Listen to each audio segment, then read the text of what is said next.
Word हो वो as it is साथ आ जाएगा। ठीक है।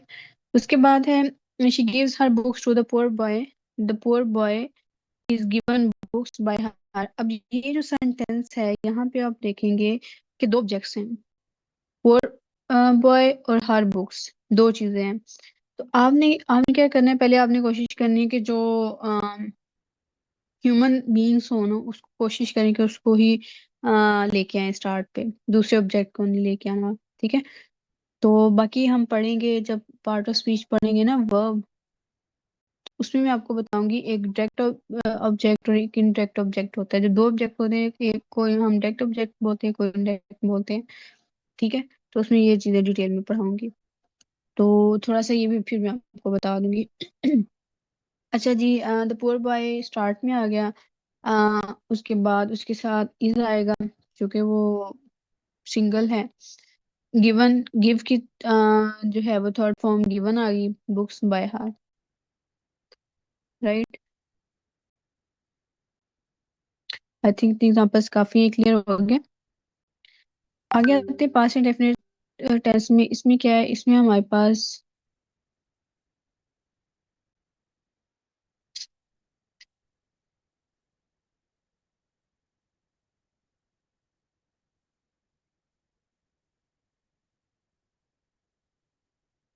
अच्छा जी, सब्जेक्ट जो हमारा पास्ट इंडेफिनिट टेंस है उसका फॉर्मेट, मतलब उसके वो सेंटेंस कैसा होता है, subject, second form of verb और ऑब्जेक्ट। ठीक है।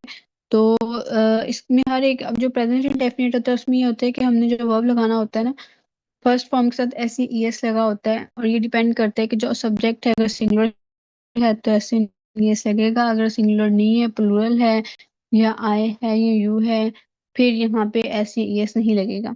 ठीक है, ये रूल था। यहाँ पे इसका क्या है, सब्जेक्ट है, सेकंड फॉर्म वर्ब है, ऑब्जेक्ट है। जब आपने इसको पैसिव वॉइस में लेके जाना है, आपने सब्जेक्ट ऑब्जेक्ट की जगह बदलनी, पहला काम। दूसरा काम फॉर्म ऑफ वर्ब चेंज करनी है थर्ड फॉर्म में। तीसरा काम जो मेन, मतलब हर टेंस को एक दूसरे से डिफरेंशिएट करता है, वो क्या है, वो हेल्पिंग वर्ब है। वो प्रेजेंट था तो इज आर एम यूज किया, ये पास्ट है तो वाज वर यूज करेंगे, अगर यहाँ पे सिंगुलर होगा तो वो आएगा, प्लूरल होगा तो वार आएगा, यू के साथ भी वार आएगा। ठीक है। तो आगे हम इसके एग्जांपल देखते हैं। शी किल्ड अ स्नेक, उसने एक सांप को मारा। स्नेक स्टार्ट पे आ गया, शी अपनी जो है वो ऑब्जेक्टिव फॉर्म में एंड पे आ गया, बाय हर। किल्ड ऑलरेडी वो उसकी जो सेकंड और थर्ड फॉर्म सेम ही होती है, और चूंकि एक स्नेक है तो वाज आ गया। ठीक है। फिर आगे है did he make a wise decision. अब देखें यहाँ पे क्या है, जब हम किसी भी सेंटेंस का वो करते हैं, इंटरोगेटिव सेंटेंस बनाते हैं, तो जो हेल्पिंग वर्ब होता है वो शुरू में आ जाता है। ठीक है। तो इसी तरह पैसिव वॉइस में भी सारा कुछ वैसे होगा, सिर्फ हेल्पिंग वर्ब स्टार्ट पे आ जाएगा। ठीक है। तो यहाँ पे क्या है, did he make a wise decision. तो यहाँ पे हमारा हेल्पिंग वर्ब वाज है, स्टार्ट पे आ गया। अगर आप कंफ्यूज हो जाए ना, मतलब नहीं समझ आ रही, आपने इसका पॉजिटिव सेंटेंस मतलब पॉजिटिव पहले पैसिव वॉइस बना ले, फिर हेल्पिंग वर्ब को शुरू में ले आए। ठीक है। बाकी वो ऑप्शंस आपके पास होंगे, वहीं से आपको समझ आ जाएगी। ठीक है। Was a wise decision made by him. He जो है वो एंड पे चला गया, वाइज डिसीजन शुरू में आ गया, थर्ड फॉर्म आ गई, और वाइज डिसीजन के बाद ये हेल्पिंग वर्ब बना था, जो कि इंटरोगेटिव है, तो वो हेल्पिंग वर्ब स्टार्ट में आ गया। ठीक है। आगे मूव करते हैं। आगे हमारे पास फ्यूचर इंडेफिनिट टेंस। इसमें क्या होता है, सब्जेक्ट, विल, शैल और ऑब्जेक्ट होता है। मैं साथ साथ आपको टेंसेस भी बताती जा रही हूँ। इसमें सिंपली हमारे पास क्या होता है, सॉरी, विल और शैल साथ लगाते हैं। ठीक है। सब्जेक्ट, विल, शैल और ऑब्जेक्ट। तो यहाँ पे जब हमने इसको पैसिव वॉइस में चेंज करना है, पहला काम वही, इन दोनों की जगह बदलना। तो मैं यहाँ पे एक चीज मिसिंग है, वो है वर्ब नहीं है। विल और शैल के बाद जो है वो वर्ब भी आता है। सब्जेक्ट ऑब्जेक्ट की जगह चेंज करेंगे, वर्ब की थर्ड फॉर्म लिखेंगे। उसके बाद अगर तो मैंने शुरू में बताया कि हेल्पिंग वर्ब नहीं है तो खुद से लगाएं, अगर है तो उसको मॉडिफाई करें। विल और शैल का आपने चेंज कर देना है विल बी और शैल बी में। ठीक है। बाकी सारा कुछ वही जो पीछे आपने किया है, सिर्फ हेल्पिंग वर्ब का डिफरेंस है। अच्छा जी, हमारे पास एग्जांपल है, she will take dinner at 9 PM। Dinner शुरू में आ गया, शी एंड पे आ गया ऑब्जेक्टिव केस की फॉर्म में। ठीक है, वर्ब की थर्ड फॉर्म टेकन आ गई, at 9 PM as it is साथ आ जाएगा फ्रेज। विल जो है वो विल बी में चेंज हो गया। ठीक है, एक और एग्जांपल देखते हैं। She will not allow her maid to clean her room in her absence. ठीक है, तो हर मेड शुरू में, अलाउ की थर्ड फॉर्म अलाउड आ गई, शी जो है वो बाय हर बन गया, मतलब सब्जेक्ट ऑब्जेक्ट चेंज हुए, थर्ड फॉर्म आ गई। उसके बाद चूंकि विल नोट है तो विल नोट बी बन जाएगा। ठीक है, मतलब बी साथ में सिंपली आ जाएगा, अगर शेल होता तो शेल बी, तो नेगेटिव है तो विल नोट की जगह विल नोट बी आ जाएगा। बाकी to clean her room in her absence वो एज इट इज सारे का सारा इसमें आ जाएगा। ठीक है, आगे मूव करते हैं। अभी हमारे 3 कंप्लीट हो गए। डेफिनेट क्या डिफरेंस था प्रेजेंट डेफिनेट में? कोई हेल्पिंग वर्ब नहीं, मतलब पहली चीज वही सब्जेक्ट ऑब्जेक्ट की जगह चेंज करें। तो पहले अपना माइक क्या करें। अच्छा, तो प्रेजेंट इंडेफिनिट क्या प्रॉब्लम है ये? आप बार बार कौन माइक ऑन कर रहे हैं? डूबिया नहीं है मैं, काइंडली अपना माइक म्यूट रखें, करना पड़ेगा अगर आप इस तरह से करेंगे कि बाकी स्टूडेंट्स भी डिस्टर्ब हो रहे हैं। अच्छा जी, सब्जेक्ट ऑब्जेक्ट की जगह बदली, टेंस चेंज किया। प्रेजेंट इंडेफिनिट में हमने खुद से हेल्पिंग वर्ब लगाया, is are am. Past indefinite में हमने वाज वर्ब लगाया। फ्यूचर इंडेफिनिट में हमारे पास विल शैल था तो हमने विल बी और शैल बी लगाया। ठीक हो गया। अब प्रेजेंट कंटिन्यूअस की अगर बात करें तो इस ये सेंटेंस के ये इसका क्या स्ट्रक्चर क्या होता है? सब्जेक्ट है, इज आर एम है, फर्स्ट फॉर्म वर्ब के साथ आईएनजी होता है, ऑब्जेक्ट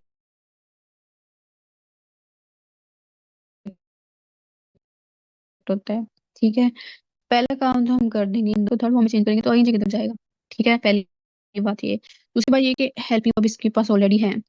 अब जो है हमने यहाँ पे यूज किया, अब जैसे पीछे विल शेल था ना, साथ हमने की यूज किया था बी।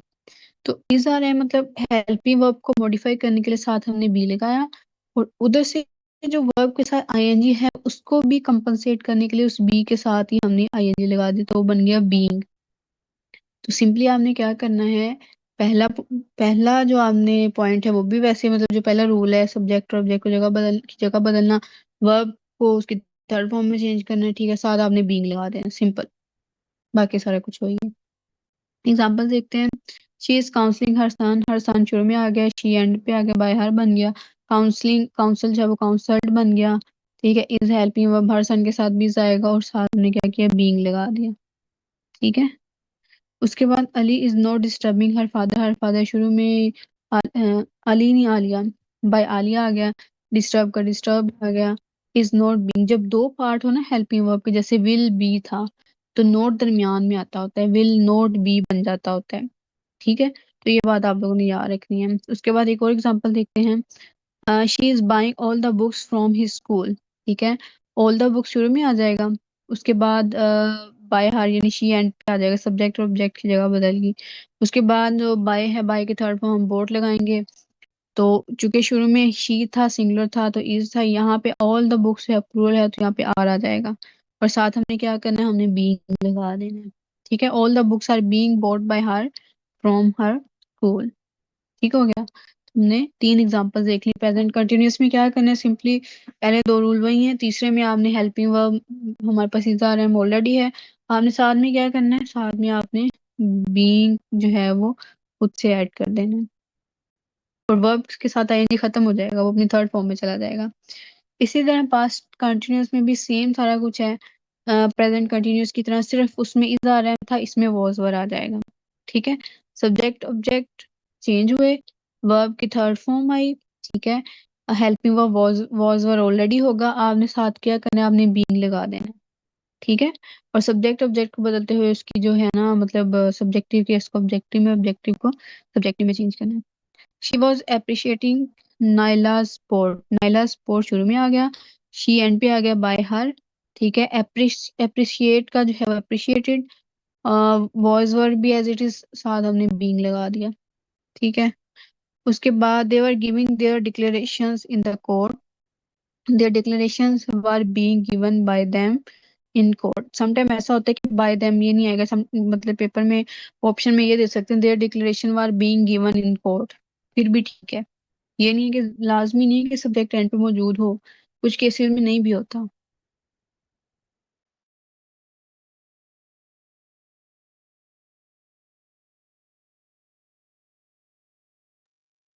अच्छा जी, आगे मूव करते हैं। ये था प्रेजेंट कंटिन्यूस हमने देखा, पास्ट कंटिन्यूस देखा, और जो फ्यूचर कंटिन्यूस टेंस है ना, उसका पैसिव वॉइस नहीं होता।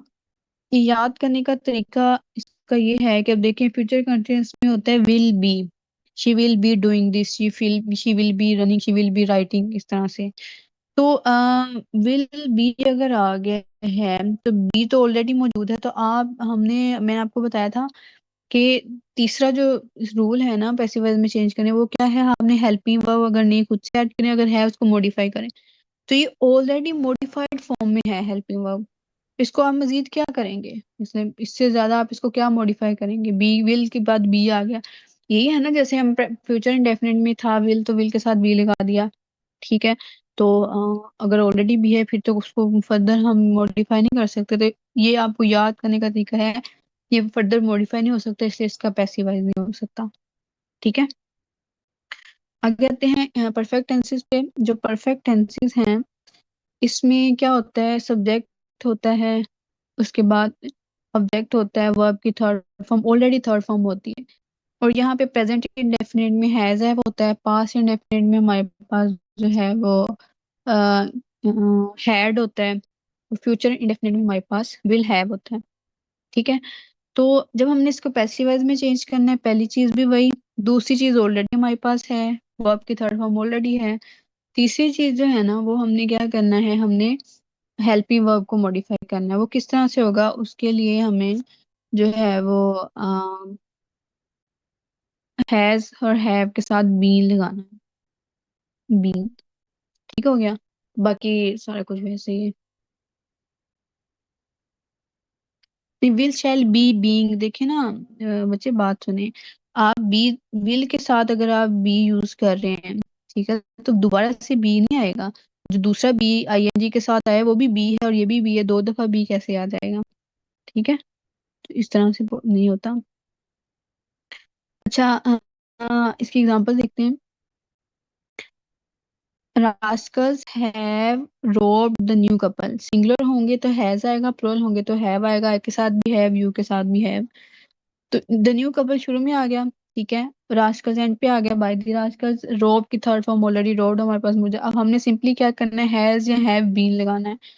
अब चूंकि यहाँ पे रास्कल्स प्लूरल था तो हैव आया, द न्यू कपल सिंगुलर है, कपल मतलब कह लेंगे कलेक्टिव, समहाउ कलेक्टिव नाउन की तरह है। तो यहाँ पे हमने हैज लगा देना है, पीछे हैव इधर हैज आएगा, वो प्लूरल है ये सिंगुलर है। एक एग्जांपल देखते हैं। Um, Ali has told Ahmed about domestic affairs, ठीक है। तो यहाँ पे हम क्या करेंगे, अहमद शुरू में आ गया, अहमद हैज बीन टोल्ड, यानी अहमद और अली दोनों एक दूसरे को उन्होंने रिप्लेस किया। शी विल बी इंजॉइंग, अब देखिए आपने, मैं आपको बता चुकी हूँ कि इसको हम चेंज नहीं कर सकते। तो हमारे पास फ्यूचर कंटिन्यूस टेंस से ही चेंज हो ही नहीं सकता। अंबर आपने पूछा है कि she will be enjoying in the party, इसको हम पैसिव में चेंज, मतलब अगर आपको एमसीक्यू में आएगा तो नन ऑफ दीज लगा के आना है आपने, या सेम सेंटेंस नहीं बल्कि नन ऑफ दीज लगा देना है। अगर आपको वैसे कहीं आता है कि इसको पैसिव में चेंज करें तो नीचे लिख देना नो पैसिवाइज, ठीक है।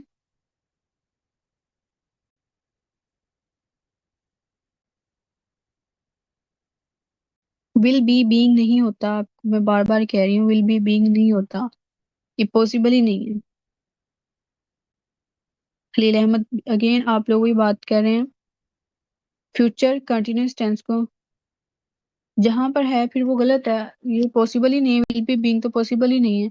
12 में से 8 टेंसेज हैं जिनको हम पैसिव वॉइस में चेंज कर सकते हैं। आप जिस बुक में आपको नजर आए आपने मुझे उधर व्हाट्सएप पे सेंड करने में आपको बताऊंगी कि ये तो पॉसिबल, मतलब या तो बुक में उन्होंने गलत दिया हुआ है, कोई मतलब कोई ऑथेंटिक बुक नहीं होगी कि जिसमें ये दिया हो। आप रेनन मार्टिन उठा के देख लें, उसके अलावा कोई इस तरह की अच्छी बुक उठा के देखें, उनमें नहीं होगा। ठीक हो गया। Any how, Ali has taught Ahmed about domestic affairs. Ahmed has been taught about domestic affairs by Ali. ठीक हो गया। आगे चलते हैं। He has purchased all materials from this bazaar. All materials have been purchased by him from this bazaar. I have driven a tank truck filled with diesel. A tank truck filled with diesel. अब देखें, पहले क्या होता है, हम phrase जो है वो एंड पे लिखते हैं। ठीक है, जैसे यहाँ पे फ्रॉम दिस बाजार, लेकिन यहाँ पे जो है ना, फिल्ड विद डीजल, ये जो हमारा ऑब्जेक्ट शुरू में लेके, ये इससे रिलेटेड है, ये इसके बारे में बता रहा है। बेसिक ऑब्जेक्टिव हमेशा अपने नाउन के। ठीक है, ये इस चीज का थोड़ा सा आपने ख्याल रखना है। आगे मूव करते हैं। आगे पास्ट परफेक्ट टेंस सेम है, इसमें जिस एक डिफरेंस आएगा वो क्या है कि वहाँ हैज बीन हैव बीन था, यहाँ है, मतलब यहाँ हैड है तो हैड के साथ आपने बीन लगा देना है।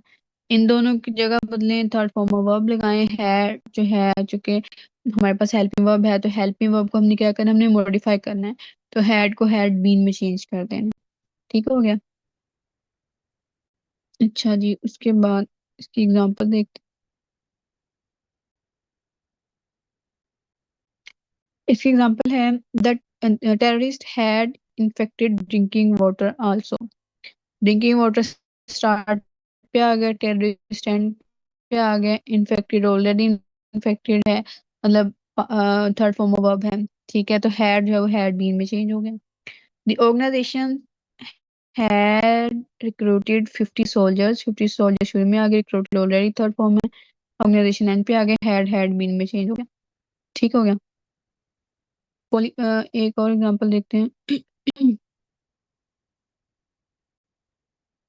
Student system had made lot many people guilty. A lot many people शुरू में, lot many या lot many दोनों में से एक होगा।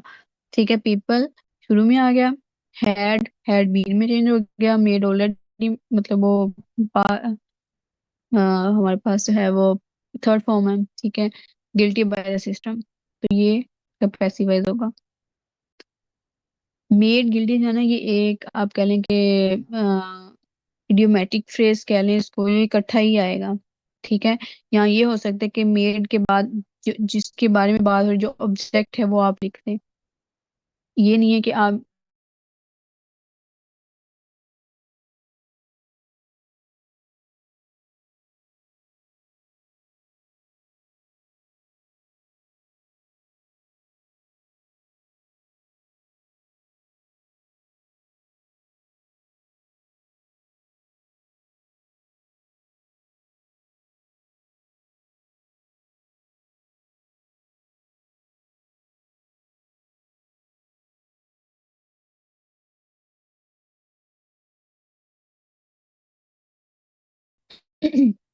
अच्छा, अब ना एक और चीज जो मैंने स्लाइड्स में ऐड नहीं की हुई, वो मैं आप लोगों को मतलब ऐड भी करा देती हूँ।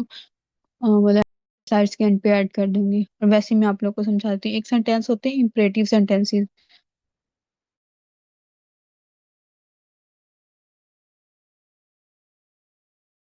अब मैंने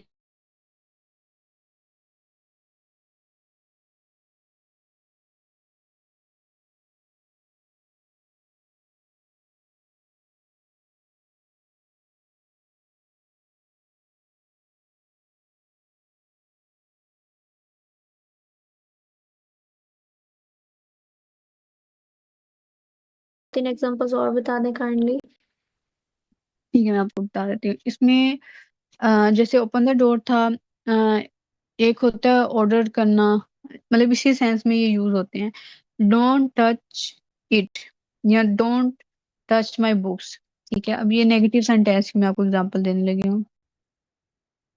डोंट टच माई हैंड। ठीक है, या माई पेन या माई बुक्स, कुछ भी इस तरह का अगर आ जाए, तो इसमें आपने क्या करना होता है, इसमें आपने सबसे पहले लेट लगाना है। ठीक है, उसके बाद आपने लगाना है ऑब्जेक्ट, कोई भी ऑब्जेक्ट हो। ठीक है, ऑब्जेक्ट के बाद आपने क्या करना होता है, आपने बी लगाना है। ठीक है, मतलब जो रूल है, लेकिन जब नोट आ जाएगा तो बी से पहले आपने नोट लगा देना। ठीक है, let my hand not be, फिर आपने वर्ब की थर्ड फॉर्म लगानी है, be touched. Let my hands not be touched, या let my books not be touch, जो भी आपका वर्ब होगा उसकी थर्ड फॉर्म। ठीक है, लेट ऑब्जेक्ट, फिर बी आना है, अगर तो नेगेटिव है तो उससे पहले नोट आ जाएगा और थर्ड फॉर्म ऑफ वर्ब। ये हमारी जो है ना इम्परेटिव सेंटेंसेस हैं।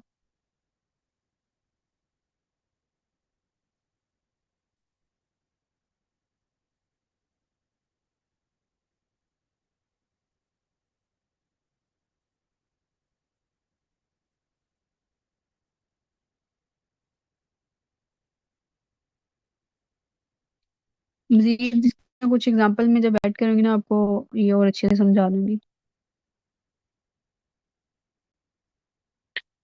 अच्छा, जब आ जाए ना इसकी फॉर्म में, मैम अगर प्लीज आ जाए। प्लीज आ जाए ना, तो मैं ये बताने लगी थी, ये हो जाती है रिक्वेस्ट। जब आप रिक्वेस्ट होते हैं तो उसमें हम शुरू में लिख देते हैं यू आर रिक्वेस्टेड टू। उसके स्टार्ट में आपने कर देना है ये ना, मैं आपको एग्जांपल जब तक ऐड नहीं होती तब तक ना ये चीजें क्लियर नहीं होंगी। यू आर रिक्वेस्टेड, इसकी ना चार पांच फॉर्म्स होंगी, एक रिक्वेस्ट, ऑर्डर, फिर हमारे पास ऑर्डर की तो मैंने आपको बता दिया। मतलब इस तरह के सारे सेंटेंसेस में लिख के ना आपको नेक्स्ट लेक्चर के साथ वो भी बता दूंगी, और जब आप स्लाइड्स पढ़ेंगे आपको तब भी क्लैरिफाई हो जाएंगे। यू आर रिक्वेस्टेड टू, अब आपने आगे जो भी लिखा हुआ है वो वैसे का वैसे आ जाएगा। और इसमें जब यू आर रिक्वेस्टेड टू आएगा, फिर जो वर्ब है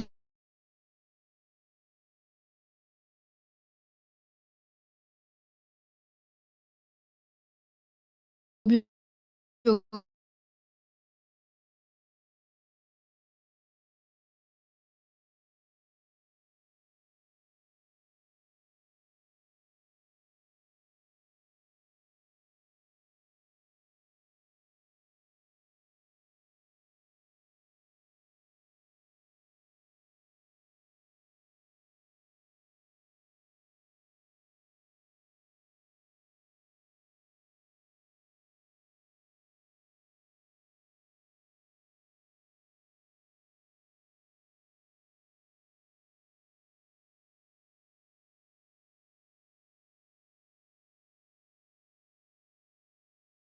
दोबारा से ऐड करके ना आपको कल के लेक्चर में ये जो है ना दोबारा करवाना। ठीक है, कोई कंफ्यूजन है तो आप लोग पूछिए, अदरवाइज हम क्लास एंड करते हैं।